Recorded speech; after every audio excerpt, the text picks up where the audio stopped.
You shouldn't be here. I see you. Run. Your nightmares begin. राशि और अरुण की शादी को अभी कुछ ही दिन हुए थे। कुछ दिनों तक सब कुछ बिल्कुल नॉर्मल था। घर में खुशियां थीं, सब कुछ ठीक चल रहा था। लेकिन फिर आई अमावस की वो रात जहां से सब कुछ बदल गया। उस रात अरुण काम के सिलसिले में घर से बाहर गया हुआ था।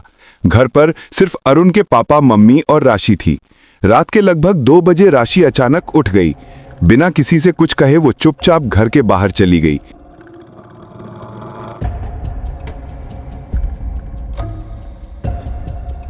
उसके चेहरे पर कोई इमोशन नहीं था, न डर न घबराहट, बस एक अजीब सी शांति। राशि चलते चलते जंगल के रास्ते में पहुंच गई। अंधेरा घना था, हवा तेज चल रही थी। पेड़ों के पत्तों की सरसराहट के बीच वो एक खंडर के पास जाकर रुक गई। उस खंडर के अंदर एक अजीब सा बाबा बैठा था, जिसका चेहरा आधा अंधेरे में छुपा हुआ था। बाबा राशि को देखकर हल्का सा मुस्कुरा दिया, जैसे उसे पहले से पता हो कि वो आने वाली है। बाबा हंसकर बोला, क्या हुआ, तेरा काम हो गया? तूने अपने सास और ससुर को वश में कर लिया? पर राशि की आवाज ठंडी और भारी थी। उसने कहा, नहीं बाबा, अभी नहीं, आज कर लूंगी, क्योंकि अरुण घर से बाहर है। बाबा मुस्कुराया और बोला, तो ले ये बावली गुड़िया, इससे तेरा काम सरल हो जाएगा। ये मामूली गुड़िया नहीं है, ये काले मंत्रों से बनी गुड़िया है। राशि चुपचाप गुड़िया ले लेती है और कहती है, ठीक है बाबा, अब मैं चलती हूँ, सुबह होने वाली है, इससे पहले किसी को मुझ पर शक ना हो। और वो तेजी से घर की तरफ निकल पड़ती है।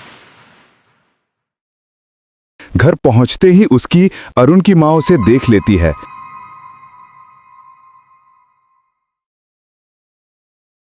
वो तुरंत अरुण के पिता से कहती है, सुने हो, ये राशि कहां गई थी सुबह? अरुण के पिता कहते हैं, मुझे क्या पता, मैं तो तुम्हारे साथ था।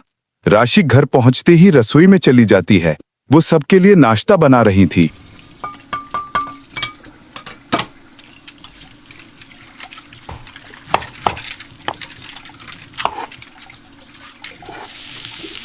थोड़ी देर बाद राशि नाश्ता तैयार करती है और सबको बुला लेती है। सब मिलकर नाश्ता करते हैं।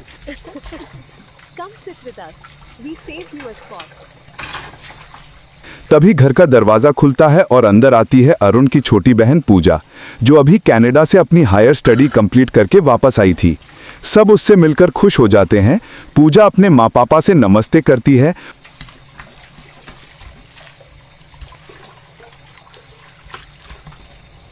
और अपनी नई भाभी राशि से मिलती है।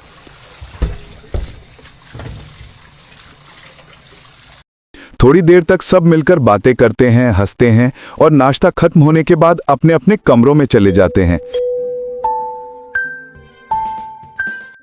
राशि और अरुण भी अपने कमरे में चले जाते हैं। दोनों बहुत दिनों बाद कुछ खास पल एक साथ बिता रहे होते हैं। अरुण और राशि एक दूसरे के नजदीक आ रहे थे। सब कुछ नॉर्मल लग रहा था, पर अरुण के लिए वो पल उसकी जिंदगी का सबसे बुरा पल साबित होने वाला था। रात गहरी चली थी। राशि अपने कमरे के कोने में बैठी, वो काली गुड़िया हाथ में लेकर कुछ कर रही थी। उसकी आंखों के नीचे ठंडी चमक थी और हाथों की हर हरकत में एक अजीब साजिश थी। राशि कुछ मंत्र बोल रही थी, जैसे कोई पुराने मंत्रों की धुन फिर से जिंदा हो रही हो। उस पल पीछे से पूजा आई, छुपके से देखा और कुछ समझ नहीं पाई। दिल में अजीब सी बेचैनी लेकर वो वहां से निकल गई, बिना किसी को कुछ बताए। सुबह होने पर घर में एक बेचैन आवाज फैली, राशि का रोना। जल्दी जल्दी सब उठकर उस कमरे की तरफ भागे। जब दरवाजा खोला गया तो सामने का मंजर देखकर खून ठंडा हो गया। अरुण बेड पर बेखबर पड़ा था, पूरी तरह से लकवाग्रस्त था। उसकी आंखें बंद थीं, पर उसका चेहरा बेजान सा लग रहा था। माँ बाप और पूजा हैरान और परेशान हो गए। जल्दी से डॉक्टर बुलाया गया। डॉक्टर ने देखा और बताया कि हालत गंभीर है।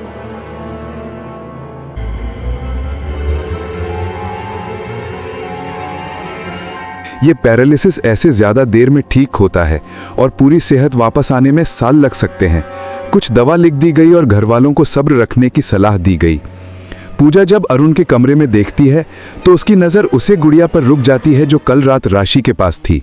गुड़िया अब अरुण के सर के पास थी।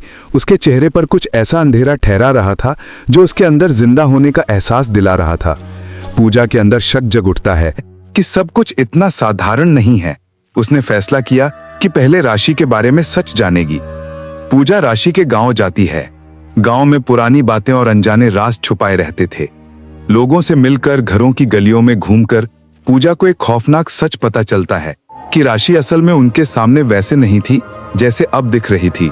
लोग बताते हैं कि राशि की शादी से एक रात पहले ही उसका देहांत हो गया था। उसे कोई पुरानी बीमारी थी जो उसकी जवानी छीन गई थी।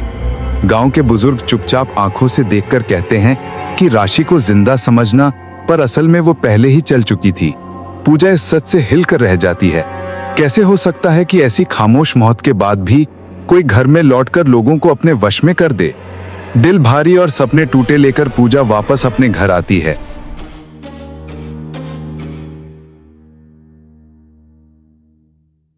जो उसने सोचा भी नहीं था वो नजर के सामने हो रहा था। राशि कोई मंत्र पढ़ रही थी। अचानक से राशि का असली चेहरा दिख गया। पूजा देखकर चौंक जाती है। उसकी भाभी नहीं थी, वो थी एक डायन, बहुत डरावनी। वो कुछ काला जादू कर रही थी। ओम ह्रीं क्लीं चामुंडाय विच्चे। पूजा एक मोटा सा डंडा उठाती है और दायन के सर पर मार देती है। दायन वहीं बेहोश हो जाती है। पूजा को यह सब बहुत डरावना लग रहा था। तभी उसकी नजर उस गुड़िया पर जाती है। पूजा उसे जल्दी से हवन में डाल देती है। गुड़िया जलकर भस्म हो गई। पूजा जल्दी से अपने भाई अरुण के रूम में जाती है और देखती है कि उसका भाई अब ठीक हो गया था।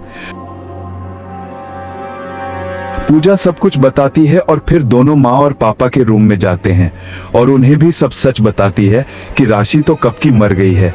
ये तो एक डायन है जो बलि देने आई थी। उसके माँ बाप शॉक्ड हो जाते हैं और अब उनकी फैमिली ठीक हो गई थी। पर एक मिनट रुको, वो डायन कहाँ गई? क्या वो वापस आएगी अपना बदला लेने? देखने के लिए लाइक, सब्सक्राइब और कमेंट में अपना फेवरेट पार्ट बताएं।